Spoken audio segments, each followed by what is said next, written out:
স্বাগতম।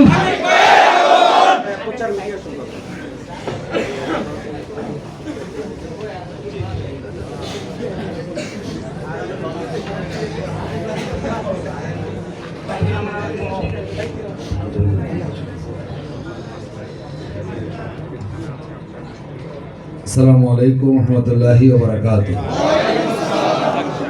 ভালো আছেন সবাই? আলহামদুলিল্লাহ, আলহামদুলিল্লাহি রাব্বিল আলামিন, ওয়াসসালাতু ওয়াসসালামু আলা রাসূলিহিল আমিন ওয়া আলা আলিহি ওয়া সাহবিহি আজমাইন। আগামী 12ই ফেব্রুয়ারি ত্রয়োদশ জাতীয় সংসদ নির্বাচন, সেই নির্বাচনকে উপলক্ষ করে ঢাকা 11 সংসদীয় আসনে বাংলাদেশ শ্রমিক কল্যাণ ফেডারেশনের উদ্যোগে আয়োজিত আজকের এই শ্রমিক প্রতিনিধি সমাবেশের উপস্থিত সম্মানিত সভাপতি, আজকের এই সমাবেশের সম্মানিত প্রধান অতিথি, ঢাকা 11 সংসদীয় আসনের 11 দলীয় নির্বাচনী ঐক্যের সংসদ সদস্য প্রার্থী, 24 জুলাই বিপ্লবের প্রধান সেনাপতি, জাতীয় নাগরিক পার্টির আহ্বায়ক, সাবেক উপদেষ্টা জনাব নাহিদ ইসলাম, এর মঞ্চে উপস্থিত আছেন বাংলাদেশ শ্রমিক কল্যাণ ফেডারেশনের ঢাকা 11 সংসদীয় আসনের যিনি অঞ্চল পরিচালক শ্রমিক নেতা আব্দুল হান্নান ভাই, অঞ্চলের সহকারী পরিচালক সিরাজুল ইসলাম ভাই সহ আমাদের শ্রমিক শক্তির বাইরে এখানে এসেছেন,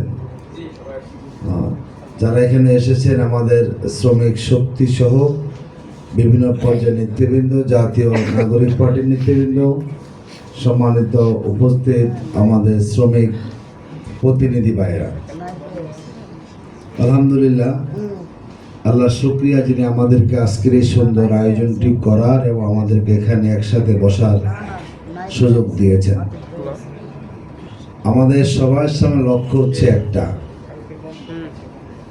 যে আগামী 12 তারিখ নির্বাচনে ঢাকা 11 সংসদীয় আসনে 11 দলীয় নির্বাচনী ঐক্যের যিনি প্রার্থী আছেন তাকে বিপুল ভোটে বিজয়ী করা। ইতিমধ্যে আপনারা নিজেরাও লক্ষ্য করেছেন সারা দেশে 11 দলের পক্ষে ব্যাপক গণজোয়ার তৈরি হয়েছে। বাংলাদেশ জামাত ইসলামের আমির থেকে শুরু করে 11 দলীয় ঐক্যের নেতৃবৃন্দ বাংলাদেশের যেখানেই যাচ্ছেন সেখানেই মানুষের লক্ষ লক্ষ মানুষের সমাবেশ সেখানে হচ্ছে। আমরা সকলকে আশারও নিয়ে আসতেও পারি না, মানুষ জানতেছেন শুনতেছেন কোথায় প্রোগ্রাম হবে। মানুষ স্বতঃস্ফূর্তভাবে পরিবর্তনের লক্ষ্যে যাতে আগামীর বাংলাদেশ আর নব্য পেশিবাদের হাতে যেতে না পারে, মানুষ সেই আয়োজনে প্রোগ্রামে অংশগ্রহণ করে জানান দিচ্ছেন যে আগামীর বাংলাদেশ হচ্ছে পরিবর্তনের বাংলাদেশ। এই জন্য আমরা দেখলাম যারা এতদিন মনে করতেন খুব সহজেই ক্ষমতা চলে আসবে, ঠিক না বলেন? যারা ভেবেছিলেন শেখ হাসিনা পতন তো হয়েছে, এবার ক্ষমতা 16 আনা আমরাই কি করব, তারা যখন দেখলেন তো না 16 আনা তো নয়, এখন ক্ষমতা পাওয়াটাই কি কঠিন হয়ে গিয়েছে, তারা জনগণ থেকে সাড়া পাচ্ছেন না। এই জন্য সেই দল এখন নানাভাবে যেই কথাগুলো বলে, যে বয়ানগুলো দিয়ে বিগত 15-16 বছরে আওয়ামী ফ্যাসিবাদ দেশে কায়েম হয়েছিল, মানুষদেরকে জুলুম করেছিল, শোষণ করেছিল, আইনাগত তৈরি করেছিল, তারা এখন একই সুরে আবার সেই বয়ানগুলো দেওয়া শুরু করেছেন। দীর্ঘদিন আমরা একসাথে ছিলাম, আন্দোলন করেছি শেখ হাসিনার বিরুদ্ধে, তারা যেই কথাগুলো বলার প্রয়োজন মনে করেননি, এখন এই ঐক্যের বিরুদ্ধে কোনো অভিযোগ তুলতে না পেরে তারা এখন সে পুরনো কাসন্দি বলছেন না, তারা আবার সে পুরনো কাসন্দি তারা আবার বলা শুরু করেছেন। ইতিমধ্যে আমাদের দেশে একজন নতুন ফতুয়াবাজ এসেছেন। লক্ষ লক্ষ কওমি আলেমের দেশে আছে না? এমনি আমাদের দেশে হলো মুফতি সংখ্যা অনেক, আলহামদুলিল্লাহ, এটা আমাদের গর্ব। আমাদের ওলামায়ে কেরাম পড়াশোনা করেছেন, পড়ে তারা ফতোয়া দিচ্ছেন, জাতিকে তারা গাইডলাইন দিচ্ছেন। এখন দেখলাম এই বাজারে আবার কি হচ্ছে, আরেক নতুন ফতুয়াবাজের আবির্ভাব ঘটেছে। আমরা জানি যে যিনি মুফতি হন তার যোগ্যতা লাগে, লাগে না বলেন? মুফতি হতে তার কিছুটা মাপকাঠি লাগে। এই দিকগুলো জ্ঞানগুলো অর্জন করলে কি হয়ে যায়, তাকে মুফতি বলা যায়। তিনি কোথাও পড়াশোনা করেন নাই, তিনি 17 বছর ছিলেন হলো দেশের বাহিরে, এখন এসে বলেন অমুক দল মুশরিক, অমুক কি মুনাফিক, বলতেছে না সেখানে? আমরা দেখলাম যে বাংলাদেশে এমনি মুফতিদের বেকার সমস্যা, ঠিক না? আবার নতুন মুফতি সাহেব আমরা বেড়ে যাবে না সেখানে। ইতিমধ্যে তিনি একটা লকব পেয়ে গেছেন, লন্ডনের মুফতি, ঠিক না বলেন? এখন এই লন্ডনে মুফতির কোন বয়ান 12 তারিখে কাজে লাগবে না। এই বয়ানে কি হয়ে তামাদি হয়ে গেছে না বলেন? সঠিক সময়ে যদি আপনি ফতোয়া দিতে না পারেন, অসময়ে এসে ওয়াজ আপনি করেন, তাহলে কি হবে না, এই ওয়াজ কিন্তু উল্টো আপনার দিকে ব্যাকফায়ার করবে।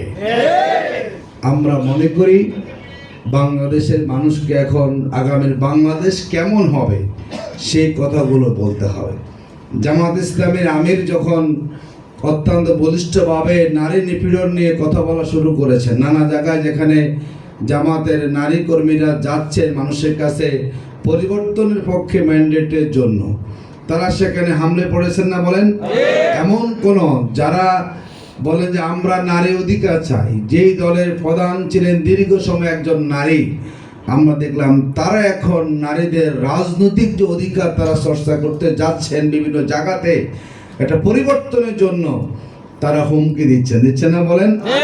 তারা অনেকের হলো তার নিকাব খুলে ফেলার চেষ্টা করছেন, তারা বস্ত্র হনন করার ঘোষণা দিচ্ছেন, তারা ট্রিপল লাইনে সেখানে ফোন দিয়ে ধরিয়ে দেওয়ার চেষ্টা করছেন না সেখানে, তারা বলছেন সেখানে নানা হুমকি তারা সেখানে দিচ্ছেন। আবার কেউ বলছেন 40 লাখ কি আসবে, বোরকা অর্ডার দেওয়া হবে। আমরা বলবো বাংলাদেশের মানুষকে আর বোকা মনে করার কোনো সুযোগ না। এই দেশের নারীরাও আপনাদের এখন প্রত্যাখ্যান করা শুরু করেছে। আমরা আশাবাদী আমাদের ঢাকা 11 সংসদীয় আসনে আলহামদুলিল্লাহ অনেক সম্ভাবনা জায়গা। ঢাকা 11 সংসদীয় আসন দীর্ঘ সময় আপনারা এখানে দাঁড়িপাল্লার পক্ষে কাজ করেছেন আলহামদুলিল্লাহ। কারণ এই এলাকার মানুষ কিন্তু তারা পরিবর্তনের পক্ষে না বলেন, তারা পরিবর্তনের পক্ষে। এখন আমাদের দেশের সামগ্রিক কল্যাণে একটা জাতীয় ঐক্য তৈরি হয়েছে, এটা আমরা সবাই জানি। সেই ঐক্যের প্রেক্ষাপটটা আপনাদেরকে না বললেও আপনারা সবাই এখানে বুঝেন। সেই জায়গা থেকে 11 দলীয় ঐক্যের পক্ষ থেকে যিনি এখানে প্রার্থী হয়েছেন, আমরা আগে থেকে তো কাজ সবাই করে আসছি।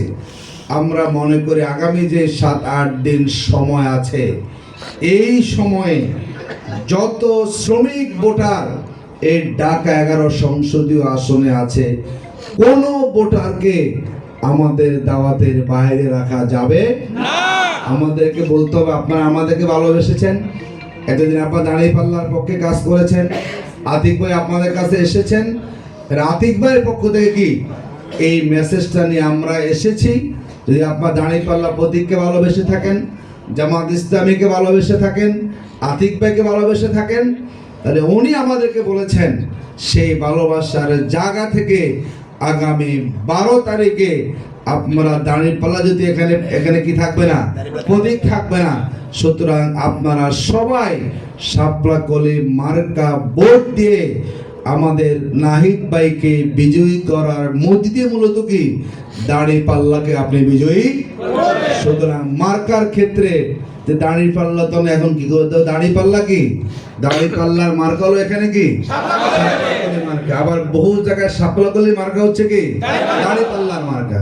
যে মানুষকে বোঝাতে হবে একটা ঐক্যের প্ল্যাটফর্ম, আমরা সবাই মিলে আগামীর বাংলাদেশটাকে আমরা গড়ব ইনশাআল্লাহ। ভারতীয় আধিপত্যবাদের বিরুদ্ধে আমাদের অবস্থান, সংস্কারের পক্ষে, গণভোটের পক্ষে আমাদের অবস্থান, এবং আমরা একটা দুর্নীতিমুক্ত বাংলাদেশ গড়তে চাই, ইনসাফের রাষ্ট্র করতে চাই। বিশেষ করে যারা শ্রমিকদের ব্যাপারে বিগত সময় অবহেলা করেছেন, শ্রমিক আন্দোলন করতে গিয়ে যেখানে বহু শ্রমিকরা গুলিবিদ্ধ হয়েছেন, আমরা আপনাদের ইনশাআল্লাহ কথা দিচ্ছি জামাত ইসলামের এবারের নির্বাচনে ইশতেহারও কিন্তু অনেকগুলো বিষয় আমরা নিয়ে এসেছি, যাতে করে সেখানে শ্রমিকের স্বার্থগুলো প্রাধান্য পায়। ইনশাআল্লাহ 11 দলীয় নির্বাচনে ঐক্যের প্রার্থীরা বিজয়ী হয়, সরকার গঠন করতে পারে, আমাদের শ্রমিক ভাই বোনদের জন্য একটা ইনসাফ ভিত্তিক আমরা শ্রম পলিসি গ্রহণ করব ইনশাআল্লাহ।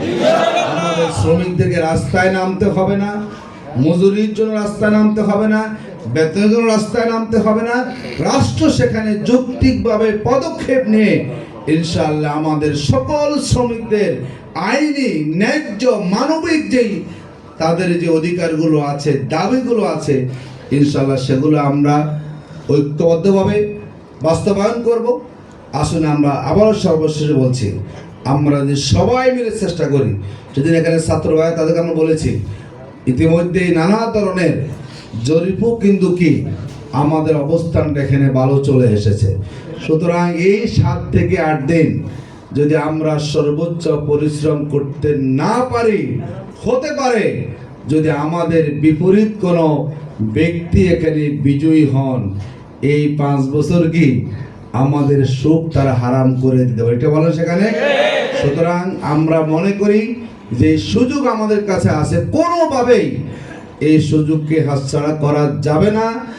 আজকে থেকে শুধু আগামীকাল, এবং আমরা বলবো যে ফলাফল ঘোষণার আগ পর্যন্ত আমরা প্রয়োজনের বিশ্রাম কম নেব। ব্যক্তিগত কাজ যেগুলো না করলে না, সেগুলো আমরা এখন কি মানে বাকিগুলো আমরা বাদ দেব।